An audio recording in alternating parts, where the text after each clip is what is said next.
I ironed my shirt 3 times that morning. 3 times. Morning. 3 times! Because I needed it to be perfect. The crease is sharp. The collar crisp. Everything about me had to scream professional, trustworthy, hire this man. This wasn't just any job interview. This was the interview. The one that could change everything. Pull me out of unemployment. Pay my daughter's medical bills. Give my family the stability we've been desperately chasing for 2 years. I left my house at 7:15 a.m. The interview was at 9 o'clock. I gave myself almost 2 hours for a 30-minute commute because I couldn't be late. Wouldn't be late. I never made it. At 7:32 a.m. I was pulled over by police. At 8:47 a.m. I was in handcuffs in the back of a patrol car, watching the clock tick past my interview time. At 9:15 a.m. My phone confiscated and sitting in an evidence bag was ringing with the call I'd been waiting for.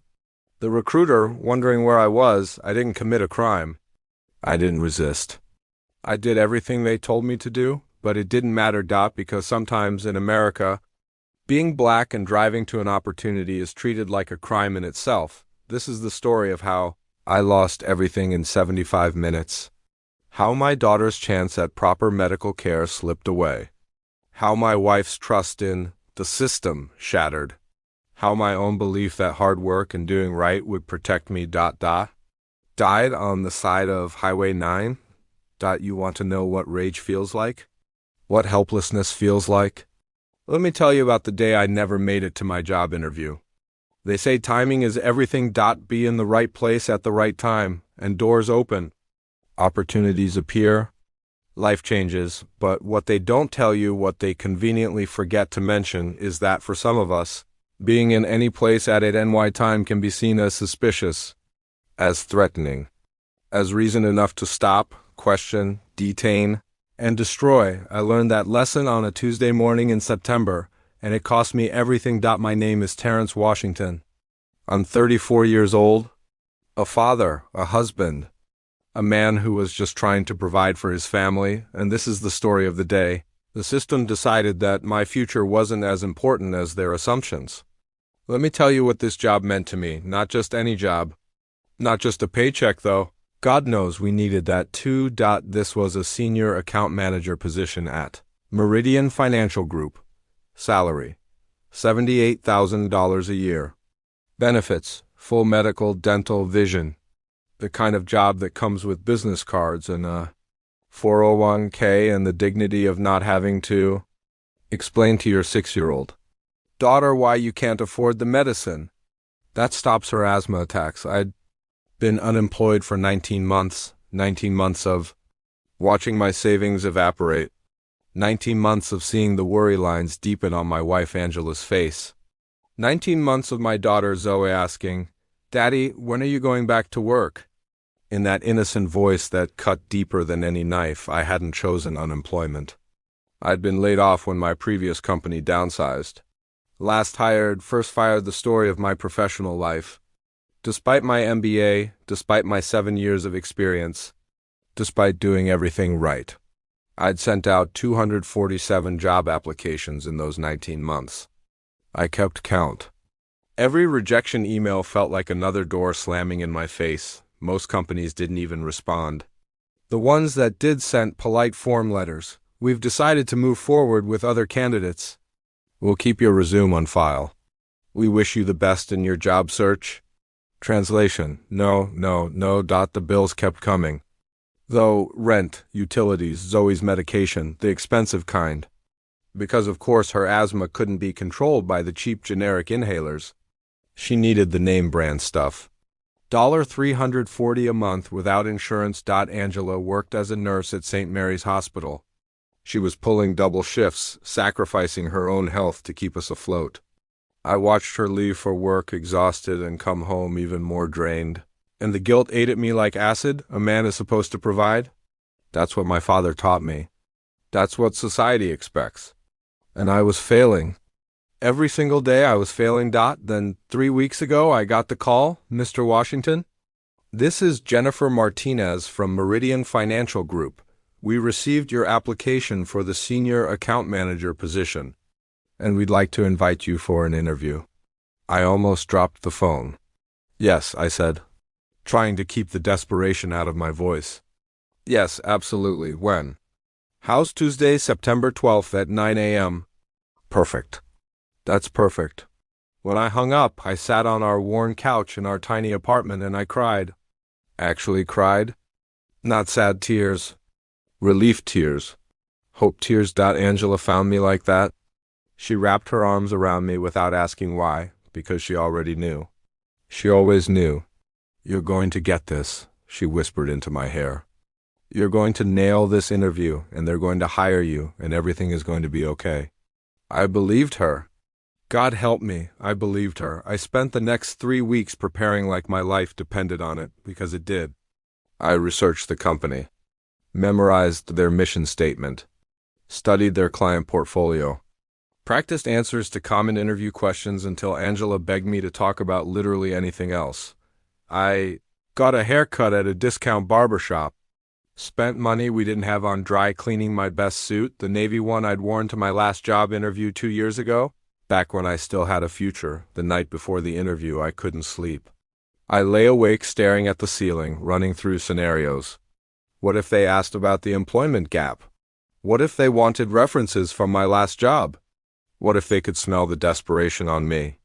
But mostly, I thought about Zoe, about being able to afford her medication without choosing between that and groceries, about Angela not having to work herself into the ground, about giving my family the life they deserved. This job was our lifeline.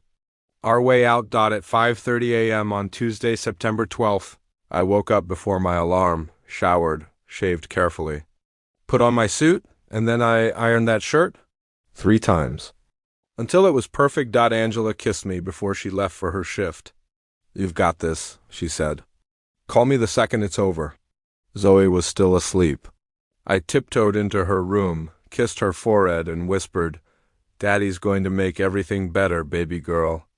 I promise. I left my apartment at 7:15 a.m. The interview was downtown, about 12 miles away. Traffic could be unpredictable, so I gave myself nearly 2 hours. I couldn't be late. Being late to this interview wasn't an option. I got into my Cara 2009 Honda Accord with 186,000 miles and a crack in the windshield I couldn't afford to fix. But it ran. That's what mattered. I pulled out of my apartment complex and headed toward the highway, my portfolio on the passenger seat, my carefully rehearsed answers running through my mind. I checked my watch, 7:22 a.m. Plenty of time. I merged onto Highway 9. And that's when the lights. Red and blue.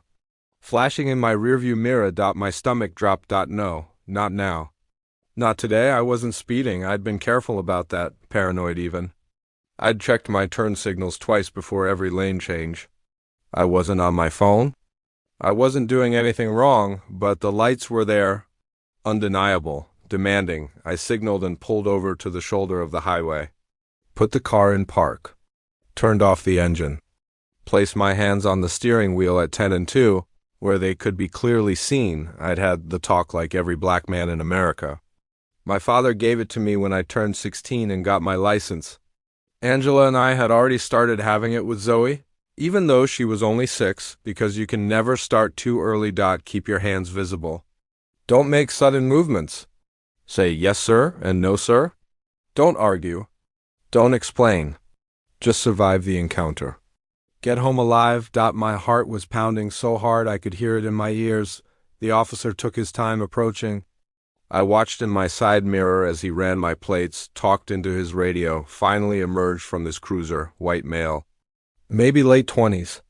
Buzz cut.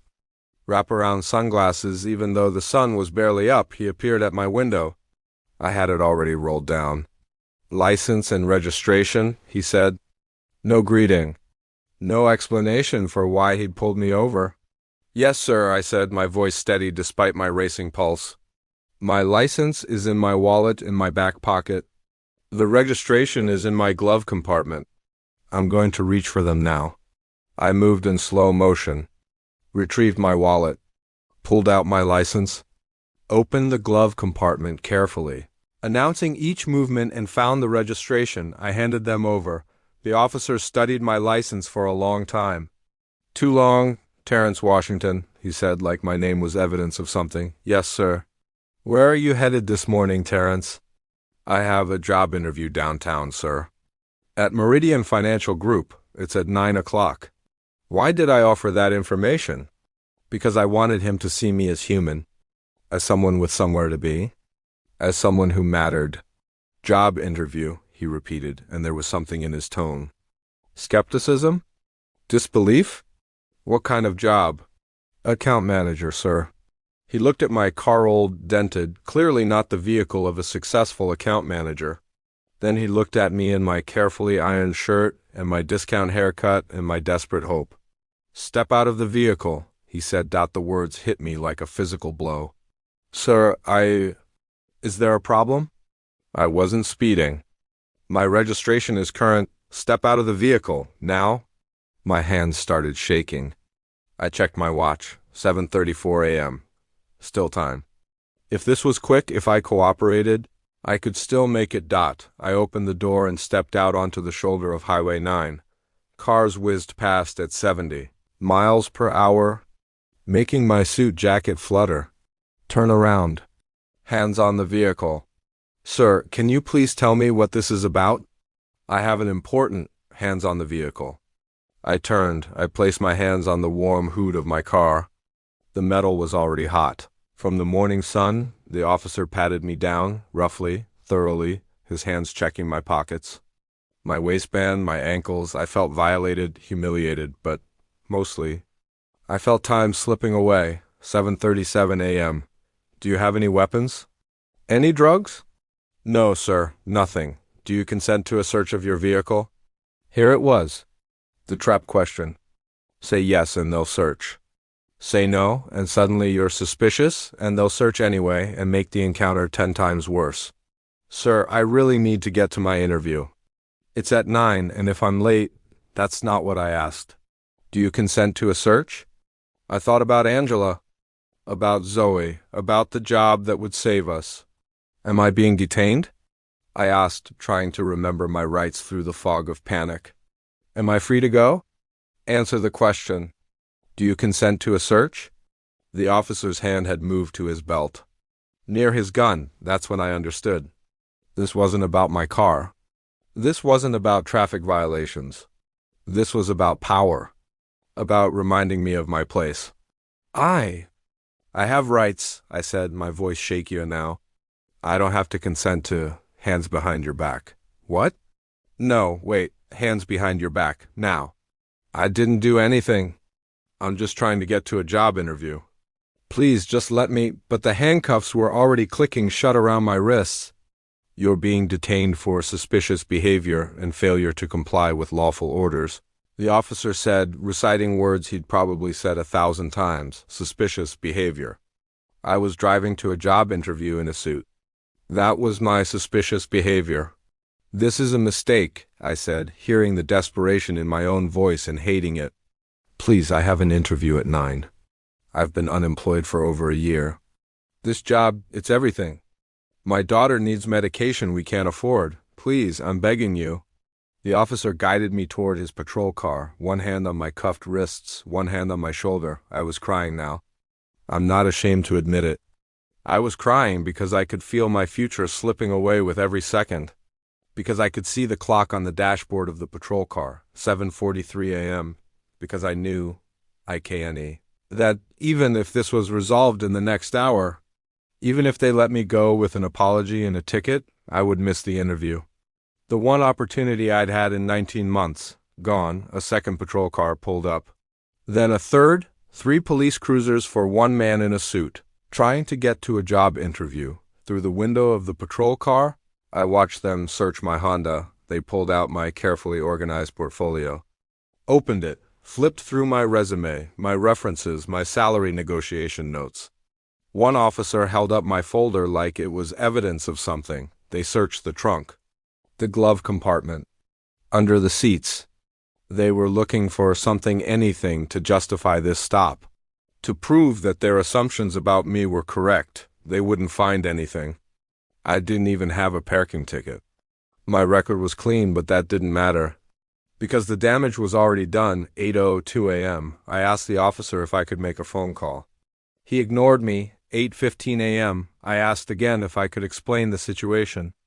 If someone could call Meridian Financial Group and tell them I'd been delayed. The officer told me to be quiet. 8:34 a.m., the other officers finished searching my car.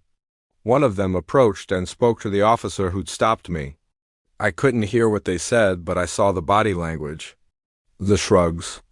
There's nothing here gestures. 8:47 a.m., the first officer opened the door of the patrol car. You're free to go, he said, free to go. Those 3 words that should have brought relief but instead brought rage. Free to go? I repeated, my voice hollow. That's it?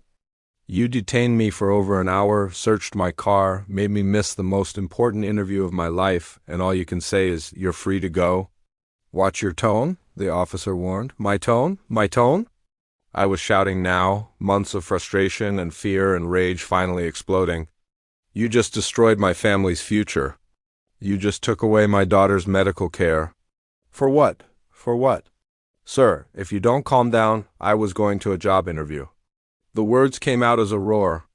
I have been unemployed for 19 months. 19 months of sending out applications and getting rejected. And finally, I get a chance. One chance. And you took it from me? You took it because you saw a black man in an old car and decided I must be up to something. Another officer stepped forward. Sir, you need to calm down or we'll charge you with disorderly conduct. The threat hung in the air. They could. They would. And then I'd have an arrest record. Then I'd never get hired anywhere. I swallowed my rage. Forced it down like poison. Can I go? I asked quietly. Yes, they uncuffed me. My wrists had red marks where the metal had dug in. My perfectly ironed shirt was wrinkled and sweaty. My carefully constructed professional image was destroyed. I got back into my Honda. My hands were shaking so badly I could barely grip the steering wheel. I checked my phone finally returned to me. 17 missed calls. 12 voicemails. Dozens of texts. The first voicemail was from Jennifer Martinez at Meridian Financial Group. Timestamped 9:03 a.m. Hi, Mr. Washington. This is Jennifer. I'm at the reception desk waiting for you. Your interview was scheduled for 9. Could you give me a call and let me know if you're running late? The second voicemail, 9:15 a.m. Mr. Washington, I'm still waiting. If you're having trouble finding the building, please call me. The third voicemail, 9:27 a.m. Mr. Washington, I'm sorry, but we can't wait any longer. If you'd like to reschedule, please contact our office. Have a good day. That last message, have a good day, felt like a knife twisting in my chest. 9:04. Oh, the time on my phone now. Too late. Completely, utterly too late.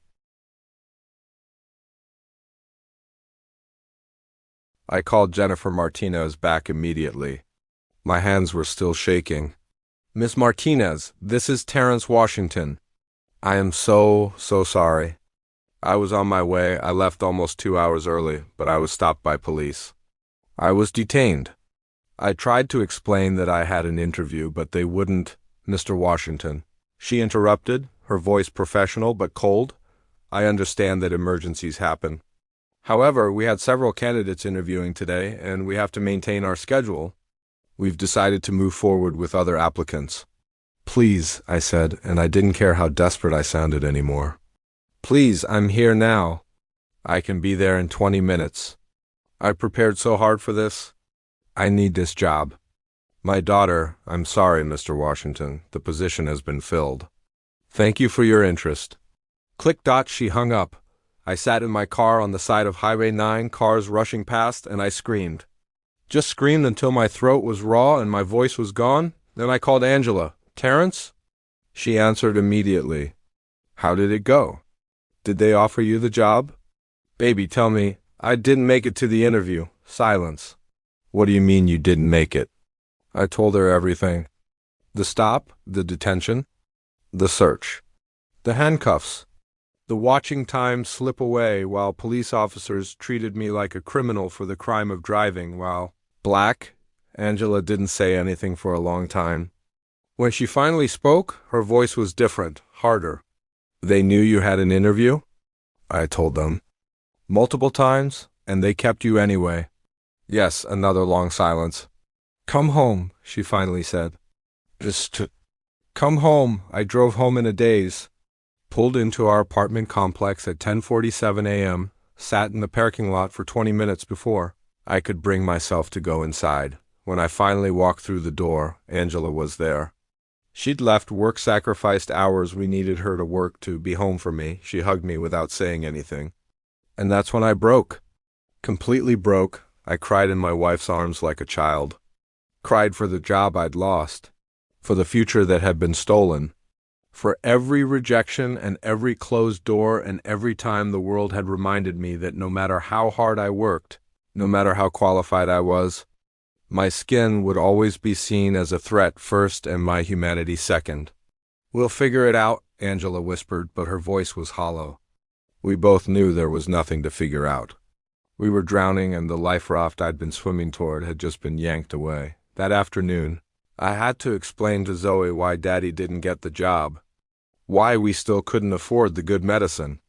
Why everything was still uncertain and scary. Did you try your best, Daddy? She asked, her big brown eyes full of innocent faith. Yes, baby girl. I tried my best. Then that's all you can do, she said, repeating the words I'd taught her, but it wasn't all I could do.